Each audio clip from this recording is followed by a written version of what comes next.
How's everybody doing? My name is Anthony Brian Logan, and today we got to talk about George W. Oh, good old W.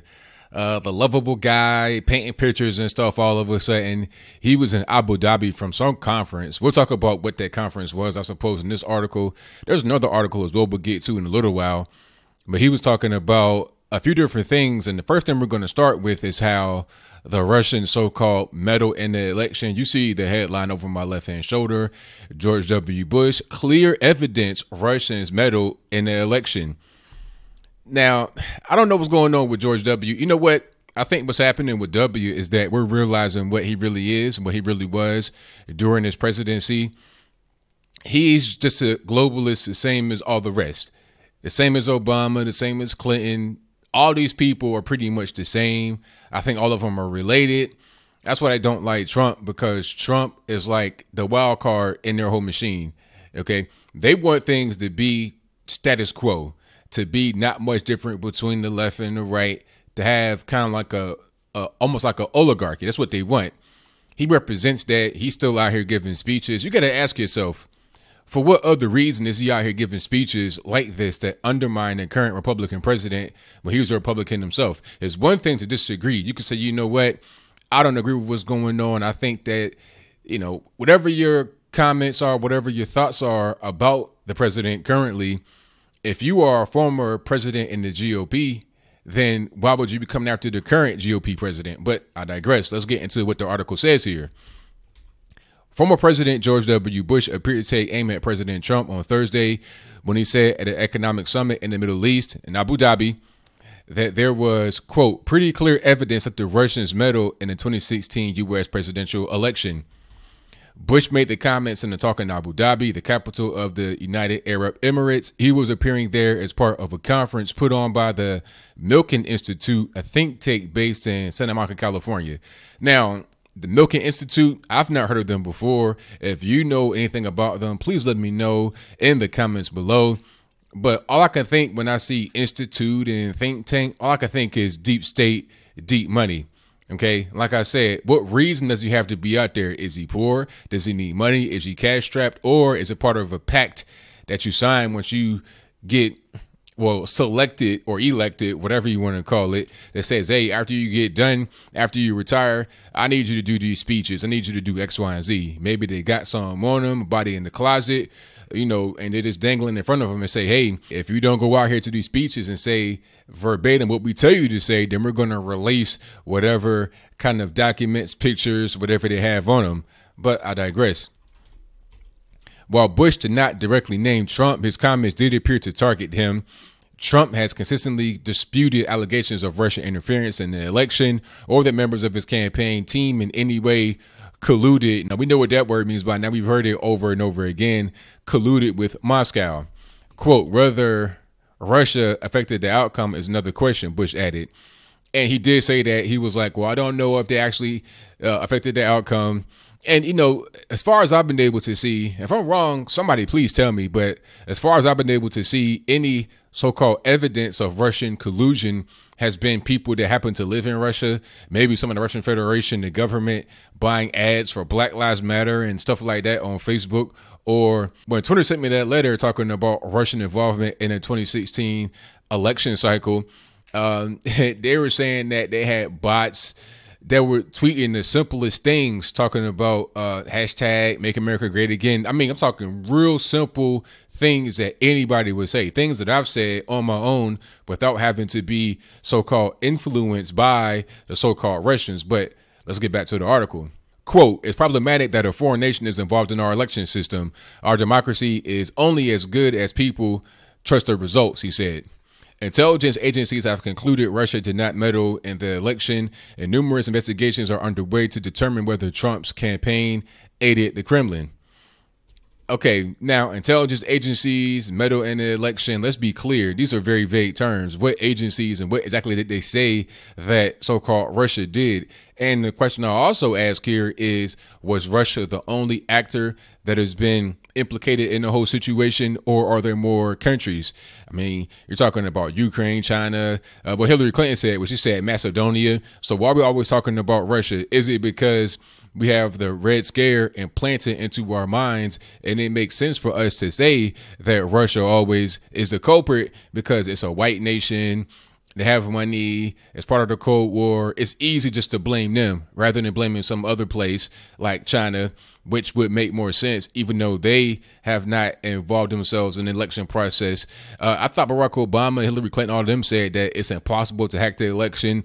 Now, all of a sudden, all I hear from them, from their side, including George W., is that Russia hacked the election, this, that, and the third. But I digress. Bush also said the U.S. needs to reform its immigration law and describe Russian President Vladimir Putin as, quote, zero-sum, unquote. Bush said of the Russian leader, he can't think. How can we win both? He only thinks, how do I win? You lose. Bush said of Putin, he's got a chip on his shoulder. The reason he does is because of the demise of the Soviet Union troubles him. Therefore, much of his moves are to regain Soviet hegemony. That's why NATO is very important. So I guess he's trying to shield for NATO at the same time. That's very interesting. What does NATO really do? I guess NATO, the point of NATO allegedly is to prevent Russia from overtaking Europe. But I mean, that's a whole different ball of wax right there. NATO, that's something that I could talk about for an extended period of time. But it seems as if he's just being the globalist show that he's being paid to be. This is not the first time Bush has spoken publicly about alleged Russian interference in the election. In an address in New York last year, he said of the 2016 vote, the Russian government has made a project of turning Americans against each other. Is that right? So you think that Russia, or like, I don't even know, when you say Russia, what does that really mean? The Russian government, random Russian people, Vladimir Putin himself? Who are you talking about when you say Russia? And do you think that Russia is going to be successful or can even really put a dent into the already fragile racial tension that we have in America or the class division? There are certain things that have existed here in the USA long before you had any kind of ability to attempt to interfere in our election process. Okay. Since the beginning, you're talking about since slavery times, post-slavery times, immigration in the 1900s, 1800s. There's all kind of things that have happened throughout the course of our history here in the USA that have caused division. I don't think Russia is going to be a greater force than what was already here to begin with. But there's one more article I'm going to read from. I won't read the entire thing. I won't keep it too long. But there's more from this actual speech that George W. Bush gave in Abu Dhabi. You see the headline over my shoulder. It says George W. Bush praises cheap labor immigration. We ought to say thank you and welcome them. So in one speech, you have this guy talking about the Russians and they interfere with our election, talking about NATO is a good thing. And he says that illegal immigration, cheap labor, all that kind of stuff is good. It's good for the country. And we should say thank you. Very interesting. I just want to see a little bit of this article to see if he explains himself any further than what that headline says. Former President George W. Bush praised the inflow of illegal and legal immigrants to the U.S., saying Americans should say, quote, thank you, unquote, to migrants and welcome them.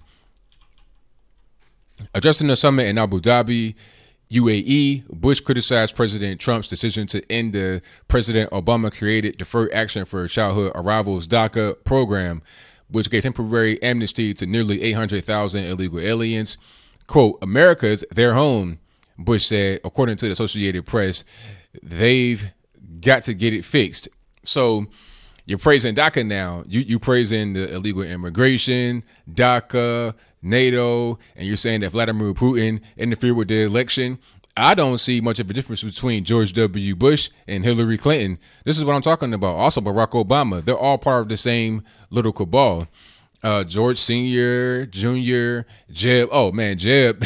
Jeb was a mess. He would have been the absolute worst. But, you know, the thing about George W., I will say that's positive, is that he was a charming guy when he was running and when he was the president. Same thing with Barack Obama. Same thing with Slick Willie. But Jeb was as smooth as a box of nails. And that's why he was like 15th out of the whole crowd. He didn't have that juice. But the plan was to put him in there. They gave him like $100 million. It was a bunch of cash behind him because they, whoever you think they are, we're just trying to continue that same lineage. It's like, okay, we got your dad in there. We got your brother in there. We're going to put you in there. We're going to just continue this oligarchy or pseudo oligarchy that we have in the USA, and whatever we say do, you're going to do it. You're going to be the guy that's out there after you retire 10, 15 years later, giving speeches trying to undermine the current president if he goes against what we want. That's what George W. is doing right here. But back to the article. Bush also explained how he tried to pass amnesty for millions of illegal aliens during his time in the White House, echoing the talking points often used by the U.S. Chamber of Commerce and big business lobby to continue the inflow of more than 1 million, mostly low-skilled, illegal, and legal immigrants to the country every year. Now, see, the thing about that, I'm not somebody that's against legal immigration. Far from it. I think we should have less legal immigration and illegal immigration, but we're talking about legal right now. And when we take legal immigrants, let's take the best of the best. Let's not take other countries' trash, other countries' problems, people that don't have skills, that can't speak English. There are many people here in the States that don't have skills, that don't speak good English, that were born here. I understand that. That's aside from the point. The issue is we have problems right here in the USA. We have problems with education, problems with disease, problems with drugs. We don't want to import more people that's going to bring more of the same. If we're going to bring in more people, let them contribute to the country in a positive way rather than a negative way. But I'm going to get back to the article, wrap it on up, and then put a bow on top. There are people willing to do jobs that Americans won't do, Bush told his Arab audience. Americans don't want to pick cotton at 105 degrees Fahrenheit, but there are migrant people who want to put food on their families' tables and are willing to do that. You have to say thank you and welcome them. It's kind of weird when liberals like George Bush and everybody else, I said liberals, yes, when they talk about immigration, illegal immigration, they always talk about low-skilled labor, dirty jobs and stuff like that. Like, that's all that immigrants can do. If you come over here from a different country, that's what you're here for. You're not here to be a doctor. You're not here to be a dentist. You're not here to be a lawyer. You're not here to contribute to society in an advanced way. You're here to basically be glorified farm equipment, just like slaves. And it's funny how people talk about party switch this, party switch that, or ideology switch. It's always been the people, the elites, they tend to lean left, and they advocate for cheap labor. They'll say to you, okay, American citizen, we'll give you $15 an hour.